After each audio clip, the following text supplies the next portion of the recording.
There's a voice in your head that sounds like you. It speaks in your tone. It uses your memories. It even pretends to protect you. But what if I told you that voice is not truth? It's a storyteller. One that exaggerates, manipulates, and convinces you that every passing thought defines who you are. It tells you that if you don't control everything, something terrible will happen. It whispers that peace will come only when life finally settles down, and you believe it, because it speaks in your own language. But the Stoics understood something most people never see. The mind, left untrained, is not a loyal companion. It's a tyrant wearing your face.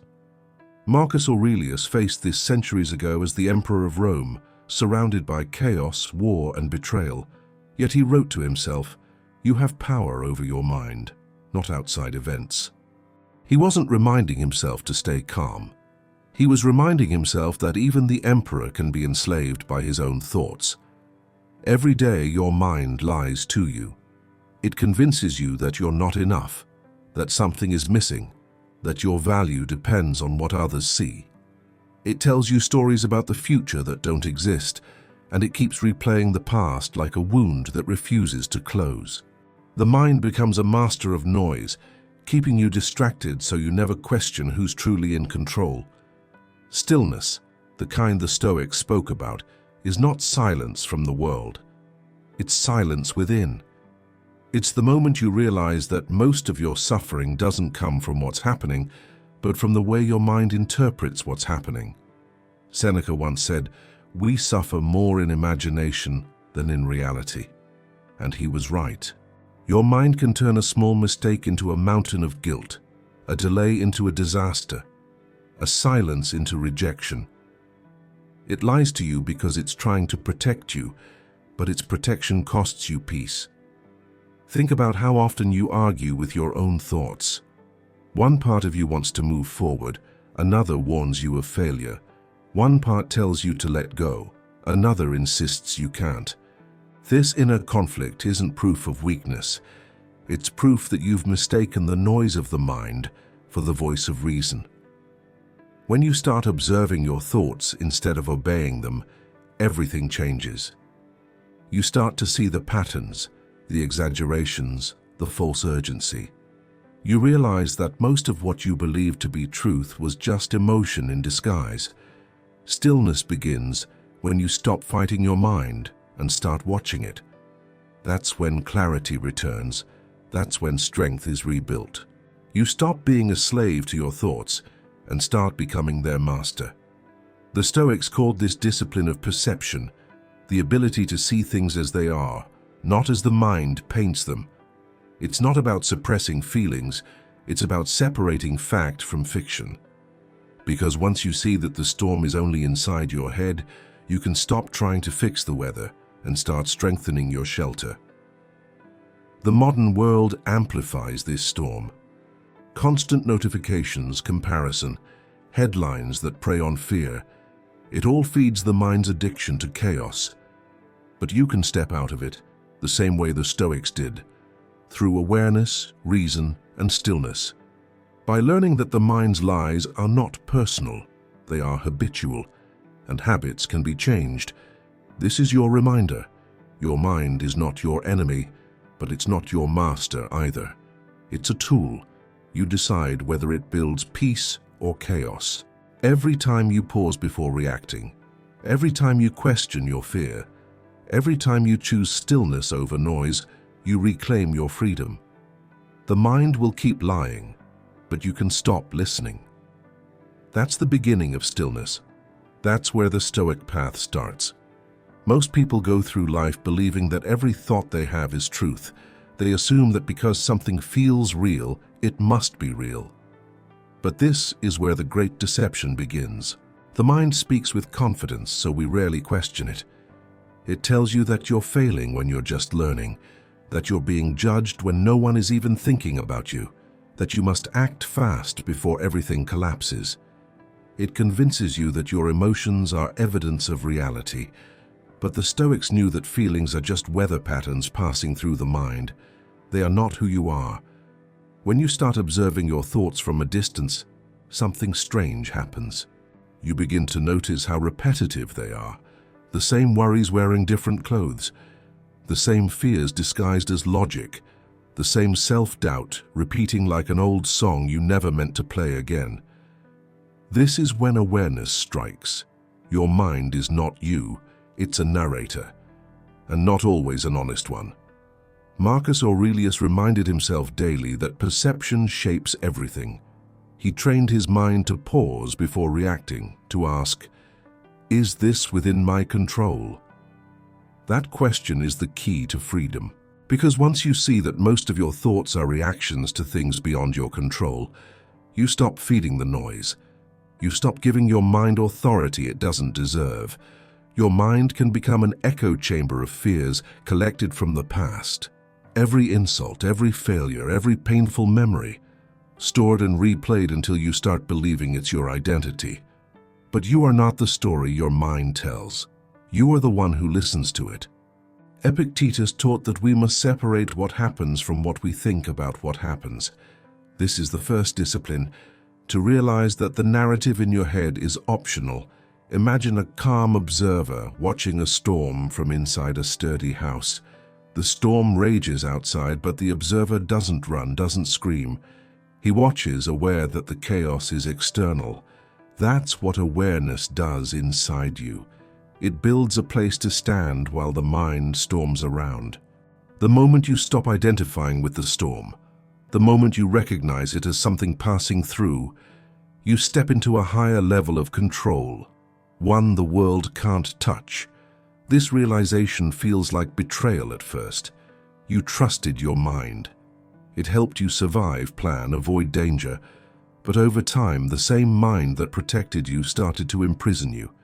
It became overprotective, turning every uncertainty into a threat, every silence into rejection, every change into a warning. It lies because it's afraid. And the Stoic way is to train it to tell the truth again, not by fighting it, but by understanding it.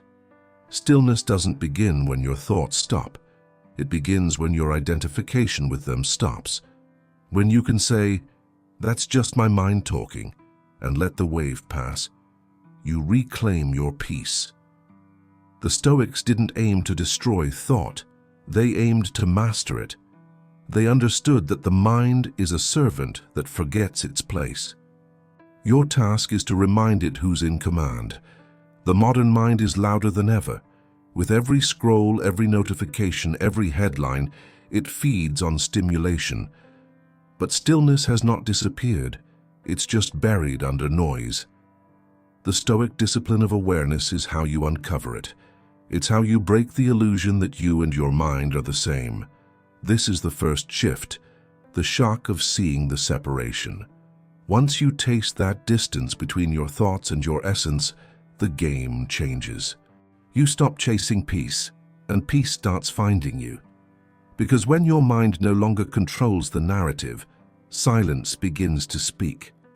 The most dangerous prisons are the ones you can't see. You don't need walls or bars to be trapped. You just need a mind that never stops talking. Every thought, every assumption, every judgment builds another invisible link in the chain. You believe you're thinking freely, but in truth you're repeating patterns your mind built years ago. Patterns formed by fear, by habit, by unresolved pain. The Stoics called these impressions automatic interpretations that appear before reason has a chance to speak. A sound outside and the mind whispers danger. A look from someone and the mind invents a story about rejection. You're not reacting to life. You're reacting to your imagination of it. That's how the mind keeps you inside its walls. It tells you that you're protecting yourself when in reality you're avoiding freedom. Because freedom demands awareness, and awareness demands discomfort. Seneca warned about this mental captivity when he wrote, "We are more frightened than hurt. We suffer more in imagination than in reality." He understood that the majority of human suffering doesn't come from what happens, but from what we tell ourselves about what happens. Every exaggeration, every assumption, every emotional spiral adds another layer of distortion. Your mind becomes the architect of its own misery, But there's a way to see through it. The Stoics practiced what we might now call mental observation, stepping back and asking, what exactly am I reacting to? This simple question breaks the illusion, because once you separate the event from the story, the mind loses its control. You start to see how often you interpret rather than observe. You start to notice how the same fear wears new disguises each day. The truth is, your thoughts are not chains until you grab them. You give them strength by identifying with them. The moment you say, I am anxious, instead of anxious thoughts are present, you surrender your authority. You stop being the watcher and become the prisoner. The Stoic path reverses this. It teaches you to return to the seat of awareness, to watch thoughts come and go like clouds in a vast sky. Clouds can darken the view, but they never change the nature of the sky itself. The modern mind resists this simplicity. It wants control, prediction, and explanation. It doesn't want to watch, it wants to fix. But the Stoics knew that wisdom doesn't come from controlling the storm. It comes from understanding it. They taught that clarity begins when we stop being deceived by appearances. When you realize that your feelings are interpretations, not truths, you stop treating every emotion as an emergency. Think about how many times you've lost peace over something that existed only in your imagination. A text unanswered, a tone misread, a future predicted. The pain felt real because your mind painted it vividly, yet none of it existed outside your perception. This is the invisible prison at work, convincing you that your inner stories are external facts. Freedom then begins with skepticism toward your own thoughts. It's not distrust, it's discipline. The Stoics didn't try to erase emotion, they learned to question its source.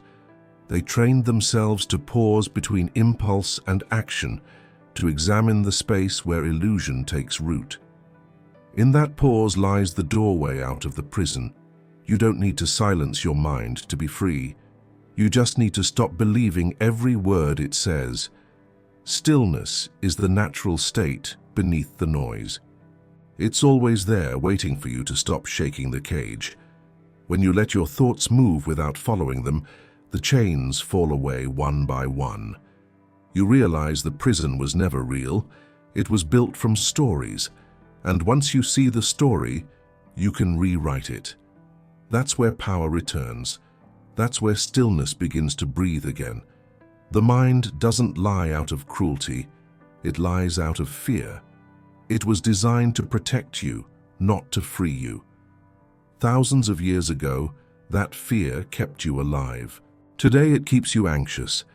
It sees threats where there are none, turns uncertainty into danger, and translates silence into rejection. The mind's primary mission is survival, not peace. It believes that by predicting pain, it can prevent it.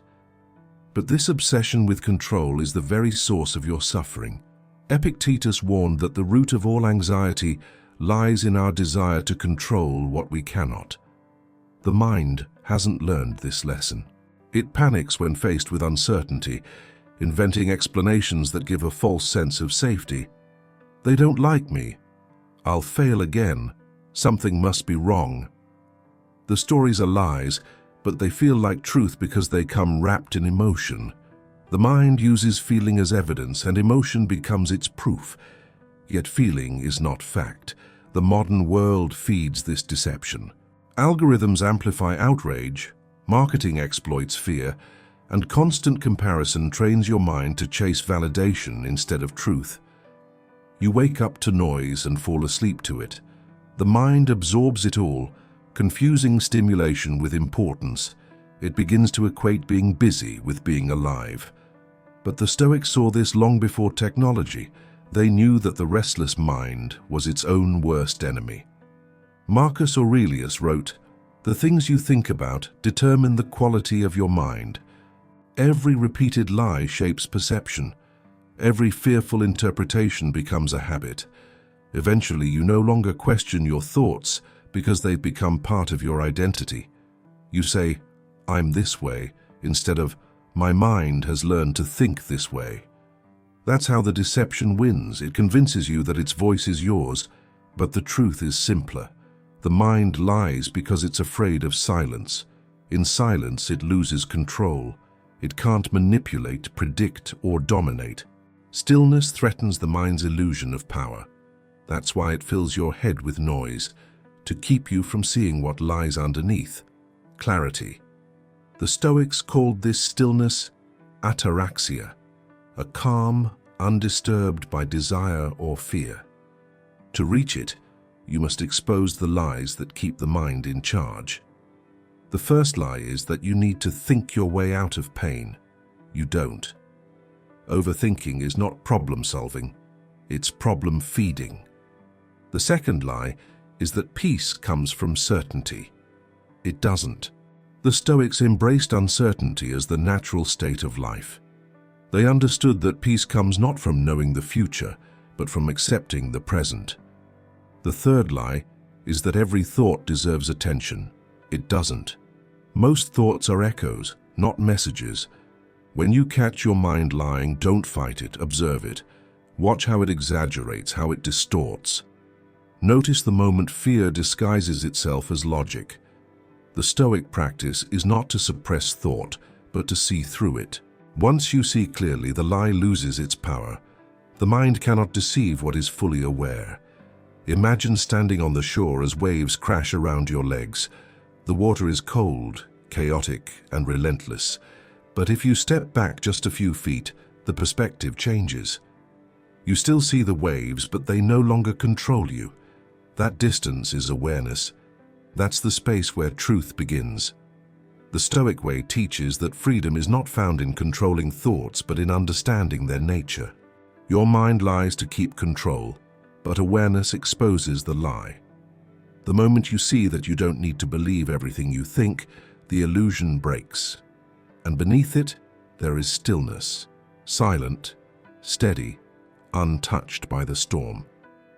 This is the beginning of mastery, when you no longer ask the mind for truth because you've learned to see beyond its words. Stillness is not the absence of thought, it's the absence of control. It's what happens when you stop chasing, stop resisting, and simply see. The Stoics never promised a quiet mind. They promised a disciplined one. The difference is everything. A quiet mind waits for the world to cooperate. A disciplined mind stays calm no matter what happens. The moment you understand that, stillness becomes a skill, not a miracle. The Stoic reset begins when you stop arguing with reality, when you stop insisting that things should be different before you allow yourself to rest. You don't find stillness in a perfect day, you find it in the middle of chaos. Marcus Aurelius wrote that tranquility comes when you align your mind with nature, when you accept that life unfolds as it must. Resistance creates noise, acceptance restores silence. This is not passive surrender, it's active awareness. To the Stoics, stillness was strength, not weakness. It's the ability to remain unmoved by what doesn't matter, to see emotion rise, but not become it, to watch anger form, but not feed it. Stillness is the mind's return to order. It's how you reclaim control from a mind that constantly pulls you outward. Imagine your thoughts as a glass of muddy water. The more you stir it, the cloudier it becomes. But if you let it sit, the dirt settles and the water clears on its own. This is what stillness does. You stop stirring. You stop feeding the chaos. And clarity appears, not because you forced it, but because you stopped interfering. The Stoics practice this daily, pausing before reaction, breathing before judgment, observing before speaking. They understood that stillness isn't found, it's built. In our world, noise has become normal. People wear distraction like armor, afraid of what they'll hear in silence. But silence doesn't punish you, it reveals you. It shows what the noise was hiding. When you turn inward, you face yourself without filters. That confrontation is where real peace begins. Because you can't heal what you won't face. You can't master what you won't meet in stillness. The Stoic reset asks for simplicity. Strip away everything unnecessary. Opinions, comparisons, expectations, and what remains is truth. Epictetus said, "We have 2 ears and 1 mouth so that we may listen twice as much as we speak." Stillness listens. It listens to reason over impulse, to clarity over chaos. It teaches you that reacting fast isn't strength. Responding wisely is. Start practicing this reset in small moments. When you feel overwhelmed, don't seek escape, seek space. When your thoughts start racing, don't chase them. Watch them. When anger rises, pause and let it pass through you instead of becoming it. These small pauses are the gateways to stillness. They're not escapes from life, they're entrances into awareness. You begin to notice that life keeps moving, even when you don't interfere. The world doesn't collapse because you stopped worrying. Problems still exist, but they lose their power to define you. That's the discipline of perception, the heart of Stoicism. It's not about changing what happens, but changing how you see it. When you reset your mind this way, the noise loses its grip. The lies of the mind still whisper, but you stop answering. The inner storm might still form, but you're no longer standing in the rain. You've stepped back into the shelter of reason, where peace isn't something you chase, it's something you remember. That is the Stoic reset, the art of returning, again and again, to the still point within you. The place no thought can touch and no fear can shake. To master the mind, you must first step outside it. The Stoics understood that detachment is not indifference, it's clarity. It's the ability to see what's happening inside you without being dragged by it. Most people spend their lives trapped inside the stories their mind tells. They react before they reflect. They confuse emotion with identity. Detachment breaks that spell. It's the art of standing where the noise cannot reach. Detachment begins with observation. Watch your thoughts as you would watch clouds moving across the sky, shapes shifting, forming, dissolving. None of them stay. None of them define the sky itself. Your mind produces thoughts the same way your lungs produce breath, constantly, automatically. But you are not your breath, and you are not your thoughts. You are the one who notices them. This awareness is what the Stoics trained daily. Marcus Aurelius practiced journaling not to control his emotions, but to see them clearly. Writing was his mirror. He examined every thought, stripping it of exaggeration until only truth remained. Epictetus told his students to observe the space between stimulus and response. In that space lies power. When you can stand in that gap, you stop being a puppet of your impulses. You become the observer. Detachment doesn't mean suppression. You don't fight anger, fear, or sadness. You acknowledge them without surrendering to them. You let them move through you, but you stay grounded. The Stoics called this apatheia, not apathy, but freedom from passion's control. It's emotional mastery through understanding. The moment you name your emotion without judging it, it begins to lose its grip. Imagine a flame burning in front of you. If you reach into it, it burns. But if you observe it, you learn from it. That's the difference between reaction and awareness. Most people reach into the fire of their thoughts. They get burned by every judgment, every worry, every fear. Detachment teaches you to step back, to study the flame, and to understand its nature. Once you understand it, it can't control you anymore. The modern mind resists detachment because it craves stimulation. It believes that to be engaged is to be alive. But true engagement doesn't come from reacting, it comes from responding with intention. Detachment gives you that power. It allows you to choose your focus instead of being consumed by it. You stop living in emotional autopilot and start living with direction. Seneca wrote, "He who is everywhere is nowhere." The same applies to attention. If your mind is pulled in every direction, you lose yourself. Detachment gathers your focus back to the present. It teaches you to let go of what doesn't serve your peace. You can still feel deeply, but you no longer drown in feeling. You can still care, but you no longer collapse under what you can't control. Every time you observe instead of react, you strengthen the muscle of awareness. You start noticing the space before every decision, the breath before the word, the pause before the action. In that pause, you find freedom. The Stoics didn't seek to erase their humanity, they sought to direct it. Detachment isn't coldness, it's control. It's the ability to love without clinging, to act without attachment to outcome, to think without being enslaved by thought.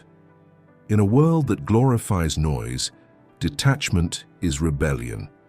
It's the quiet refusal to let your mind dictate your reality. It's the recognition that peace isn't something you find. It's what remains when you stop chasing every thought that appears. The observer's mind is unshakable. It sees, it understands, it lets go. And in that letting go, the illusion breaks. What's left is not emptiness, but freedom. There comes a moment when words no longer help, when explanations, justifications, and endless reasoning only deepen the noise. The Stoics sought that moment, the point where the mind runs out of arguments and silence begins to speak. This is the birth of stillness, not a forced quiet, but a natural calm that rises when the storm inside you finally loses interest in fighting itself. Stillness is strength because it cannot be disturbed. It's not found in meditation retreats or remote mountains. It exists in the middle of the chaos you're already living. You could be in traffic, in conflict, or in grief, and stillness can appear. It's not about where you are, but how you meet the moment. The Stoic doesn't run from life to find peace. He brings peace into life. Picture a warrior standing alone after the battle ends. The air is heavy, the ground marked by struggle, but his gaze is steady. That's stillness. It's not weakness or withdrawal, it's mastery. The battle wasn't outside, it was inside. And now the war is over. This is what Marcus Aurelius meant when he wrote, "Nowhere you can go is more peaceful than your own soul." Stillness is that place. Silence becomes power when you stop using it as escape and start using it as observation. When you stop filling every pause with more thinking. The world teaches you to react instantly, to reply, to defend, to respond. But stillness teaches you that strength lives in restraint. Every moment you choose silence over reaction, you're not losing ground, you're gaining command. Stillness also reveals the truth about fear. Most of what you fear disappears in silence because fear feeds on noise. When you stop feeding it, it starves. You realize that the unknown isn't dangerous, it's just unexperienced. The Stoics faced death, exile, and loss with the same calm because they had learned this. Reality can't harm you as deeply as your imagination can. Once the mind is silent, fear loses its teeth. In silence, you meet yourself without disguise. The ego dissolves, the roles fade, and only presence remains. The Stoics called this the inner citadel, the fortress within that no chaos can penetrate. It's not something you build once, it's something you return to every day. Each moment of silence is a visit back home. The world keeps moving, but you stand anchored, unshaken. Stillness is not passive. It's a sharp awareness, alive and alert. It doesn't mean you stop caring. It means you care wisely. It doesn't mean you stop acting, it means your actions are deliberate. From stillness, every word carries weight, every move carries intention. You become a source of calm in a world addicted to noise. This is why the Stoics valued discipline above comfort. Discipline is what makes stillness possible. The discipline to pause before reacting, to listen before judging, to think before speaking. Silence without discipline is avoidance.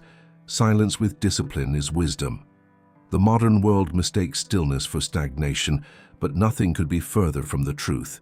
Stillness is motion without friction, power without aggression. It's how the wise remain strong without hardness, decisive without haste, and confident without arrogance.